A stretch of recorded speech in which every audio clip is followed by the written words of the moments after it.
Evet değerli kardeşlerim, abilerim, ablalarım kanalıma hoş geldiniz. Öncelikle şunu söylemek istiyorum. Biliyorsunuz ki başımızdan büyük bir deprem geçti.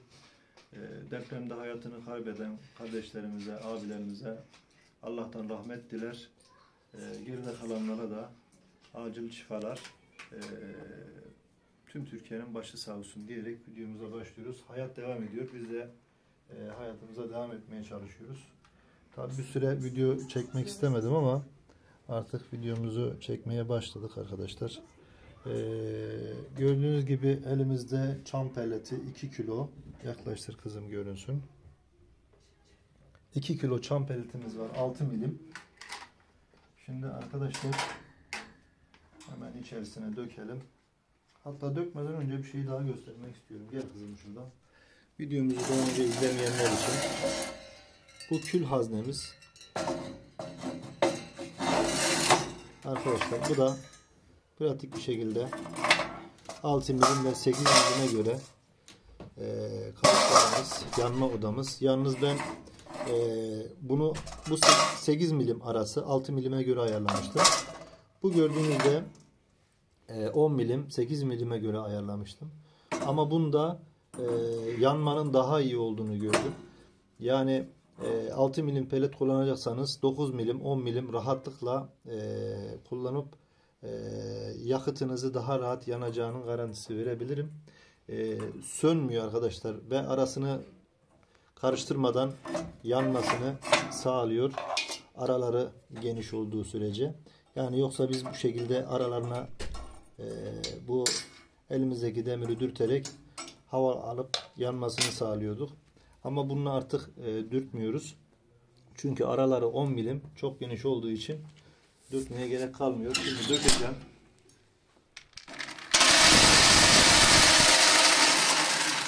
Evet 2 kilo peletimizi döktük.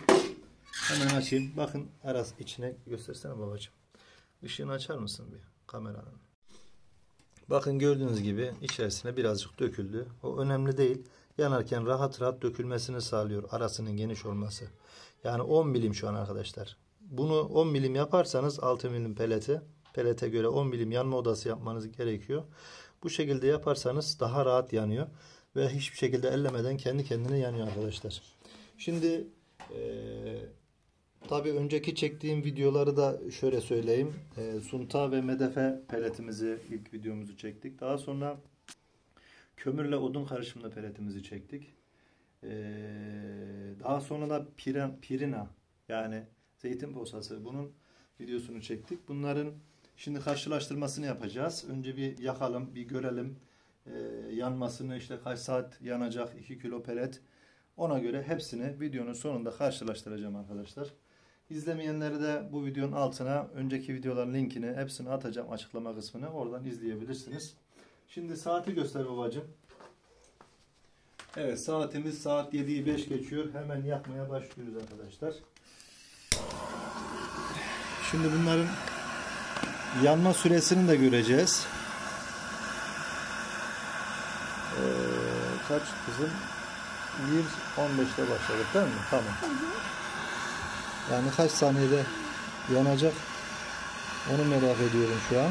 Çünkü öbürlerinin de notunu aldım. Ne kadar sürede yandığını. Yani şu an için bakalım hangisi daha hızlı yanmış onu göreceğiz.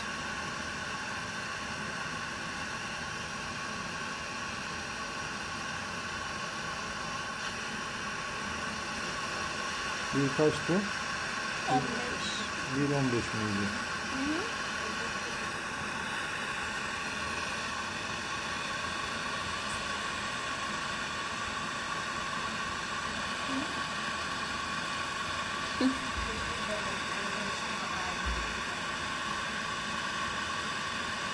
Baba bakma yanmış mı?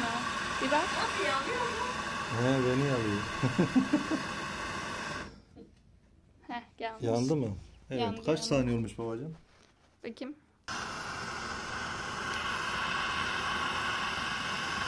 1.15'ti. 2.25 mi olduydu? Yani ortalama 1,5 dakikada yanıyor değil mi? Hı. Kapatayım. Yani ortalama 1,5 dakikaya, evet 1,5 dakika diyelim.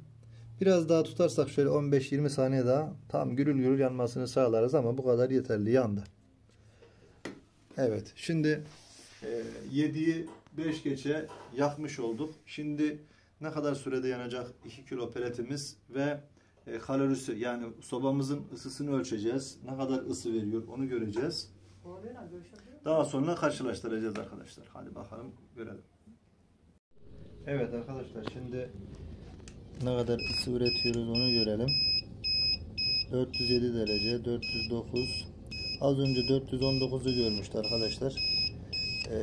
Tabi içeriye gelen havayla alakalı ısının yükselip düşmesi 400'ün altına düştü. 419 oldu. Isı değişikliği var. Havanın gelişine göre, eve giren havayla alakalı. Bakalım ne kadar yanacak peletimiz görelim. Evet değerli kardeşlerim, hemen gösteriyorum. Gel oğlum, göster babacığım. Evet, gördüğünüz gibi bitti. Evet, şimdi saati göster baba. 7'yi 5 geçiyordu arkadaşlar. 8, 9, 2 saat 45 dakika 2 kilo peletimiz yanmış oldu. Şimdi değerli arkadaşlar, sobayla alakalı bir Sempantin bakır boru çalışmamız olacaktı. Bu bakır boruyu Hatay'da bulunan Adem kardeşim, takipçimiz, kendisi gönderecekti. Yalnız işte afetten dolayı evi falan yıkılmış. Kendilerinin canları sağ. Kurtulmuşlar çok şükür. İşte akrabalarında yeğenleri falan ölenleri var ama kendileri sağlam çok şükür. Bu yüzden bu videoyu çekemeyeceğiz. Çekemeyeceğimiz için artık seneye kaldı. Bu önümüzdeki sene kışın bunun videosunu çekeceğiz inşallah. Tabii bunun yapım aşaması var. Biliyorsunuz biz bir şeyi yaparken uzun süre bir uğraşımız oluyor. İmalatı, montajı falan uzun olduğu için bunu önceden her şeyini hazırlayacağım. Aslında çekmek istediğim birçok video vardı. Bunları da çekemedim. Çünkü bu sene doğalgaz sektörü çok uzun olduğu için, çok iyi geçtiği için fırsat bulamadım. Fırsat bulamayınca da işlerden dolayı videoları çekemedim. Ama önümüzdeki sene işte kombiyle alakalı demiştim, başta anlatmıştım. Kendi kombimi yapacaktım. Onun yaz boyunca her şeyi hazırlayacağım. Kışın bütün videolar tıkır tıkır seri bir şekilde izleyeceksiniz. Bu anlattıklarımı, yapacaklarımı hepsini tamamlayacağım sizler için. İzleteceğim arkadaşlar. Şimdi ne yakmış, kaç saat yanmış, bütün videolarımızın karşılaşmasını yapmaya başlayalım. Evet değerli kardeşlerim, videomuzun sonuna geldik. Şimdi karşılaştırma yapacağız. Şimdi ilk yaktığımız arkadaşlar 8 milim sunta medefe 2,5 kilogram yaktık. Yanma süresi, yani tutuşturma süresi 3 dakikada tutuşturmuşuz. 2,5 kilo sunta medefe peletimiz 3 saat 15 dakika yanmış. 1 kilogramı yani 1 saat 18 dakika yanmış oluyor bu sayede arkadaşlar. Bunun yakma 300 kaçtı? Onu yazmamışız bak buraya. Es geçmişiz onu.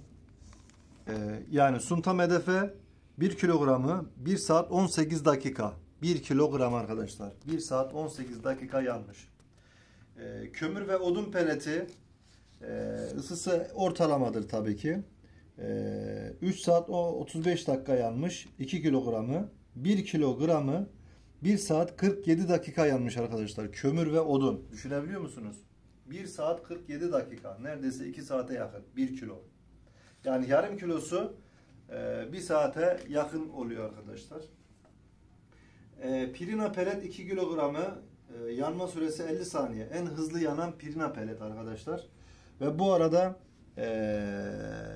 o biraz yüksek ısı göstermiş ama ortalama aynı. Zaten çam peleti de 419 göstermişti ama onu gösteremedim sizlere. Çam peleti kilogramı 1 saat 42 dakika yanmış. Yani 1 saat 47 dakika kömür peletiyle beraber. Şunu söyleyebilirim. Kömürle pirina pelet aşağı yukarı birbirine çok yakın yanma süresi olarak. Ama kömür peleti daha uzun yanmış. Tabii onun yakma süresi 2 dakikada yanmış. Yani tutuşturmamış. 2 dakika sürmüş. Pirina peletinki 50 saniye. Çok çabuk tutuşuyor arkadaşlar. Yanma süresi de çok da uzak değil aslında birbirine. Bu 8 milim, bu da 8 milim. Tamam, aynı. Şimdi çam peletine geliyoruz arkadaşlar. Çam peleti 6 milim. Şöyle şunu söylemek istiyorum. Yanma odamız 6 milimlik peteğe 8 milimlik yanma odası koymuştuk. 8 milime de 10 milimlik yanma odası koymuştuk. Ama en son çam peletini 6 milimle 8'liği değil de 10 milimliği koymuştuk. Daha rahat yanmıştı. Böylece hani mesela şunları da aynı şekilde yapmış olsaydık belki bu süre aşağı inecekti. Çünkü çam peletin kilogramı 1 saat 20 dakika yanmış. Rahat yandığı için. 8 milimlikleri 10 milimlik ızgara olduğu için, yani 2 milim boşluk olduğu için pirina ile kömür peleti, sunta peleti de dahil, bunların hepsi 8 milim, sadece çam peleti 6 milim. Bunlar da arkadaşlar arası 2 milim açıklık olduğu için, çünkü biz demirle kurcaladık, çünkü aşağı düşmüyordu küller. Açık olursa düşüyor da, ama buradan kapatıp kıstığımızda düşmüyordu. Onun için şiddetle tavsiye ediyorum, yanma odasının arasını arkadaşlar en az elinizdeki peletin kalınlığından 4 milim fazla olmasını tavsiye ediyorum. Hatta 5 milim de olabilir. Daha rahat yanar, dökülür. Rahat rahat yanar. Buradan istediğiniz gibi ayarlayabilirsiniz. Ben buradan ağzını kapatıyorum. Mesela kısılıyor, yavaş yavaş yanıyor. Ama kurcalamadan yanıyor arkadaşlar. Arası açık olduğu için. Korkmayın, dökülmez. Zaten videoyu izlemişseniz görmüşsünüzdür. Yani burada arkadaşlar birinci olarak kömür ve odun peleti, ve ikinci pirin arkadaşlar. En uzun yanan. Bunu rahatlıkla söyleyebilirim. Yani birinci kömür, ikinci pirina pelet. Pirina pelet beni şaşırttı gerçekten. Kömür de aslında beni şaşırttı. Çam peletinin daha iyi olacağını düşünüyordum ama çam peleti belki 8 milim koysaydık, hani biraz uğraşsaydık biraz daha zaman uzar mıydı? Üçünü aynı kefeye koyabilirim. Ama sunta ve medefe sınıfta kaldı diyebilirim. Rahatlıkla söyleyebilirim. Almak istiyorsanız da en ucuz olarak pirina pelet arkadaşlar. Pirina peleti tavsiye ediyorum aslında. Kömür peletinin fiyatını yazmamışım buraya, aslında fiyatları da soracaktım. Unuttum ben arkadaşlar, kusura bakmayın. Ama bunu internetten araştırıp, Facebook'ta da var arkadaşlar. Ben Facebook'tan buldum bunları. Telefon açtım. Fiyatlarını öğrendim. Birer çuval getirttirdim. Sadece çam peletini bir 4-5 çuval getirttirdim. Bunları yaktık, denedik. Sunta ve medefeyi Kayseri'den getirttirdim. Kömür ve odunu Nevşehir'den getirttirdim. Pirina peleti Antep'ten getirttirdim. Adana'da yok arkadaşlar. Yakın bir illerde de yok. Çam peleti de sadece Adana'da var, organize sanayide. %100 çam yaptığım pelet. Onun garantisini verebilirim. Çünkü geçen sene yaptığımız denemelerde de aynı yerden aldım. Bacağı hatta yanarken soba bacadan çıkartmıştım boruyu. Duman bile görünmüyordu arkadaşlar. O kadar rahat söyleyebilirim. Değerlendirmemiz bu arkadaşlar. Umarım sizler için faydalı bir video olmuştur. Bundan sonraki videolarımızda inşallah sobalarımız, doğalgaz sobalarımız var. Onların gazları açılmadı. Depremden dolayı gecikti bayağı. Onların gazı açıldıktan sonra onların yanma testini yapacağız. Ve bir tane hoş seven marka bir sobamız da 12 kiloluk ev tüpü ile denememizi yapacağız. Bakalım bir hoş seven soba 12 kiloluk tüple ne kadar süre yanacak bir oda içerisinde. Onun testini yapacağız sizler için. Arkadaşlar bizi izlediğiniz için hepinize çok çok teşekkür ediyorum. Videolarımızı beğenip yorum atmayı lütfen eksik etmeyin. Abone değilseniz abone olarak bize destek olursanız seviniriz. İyi seyirler efendim. Hoşça kalın.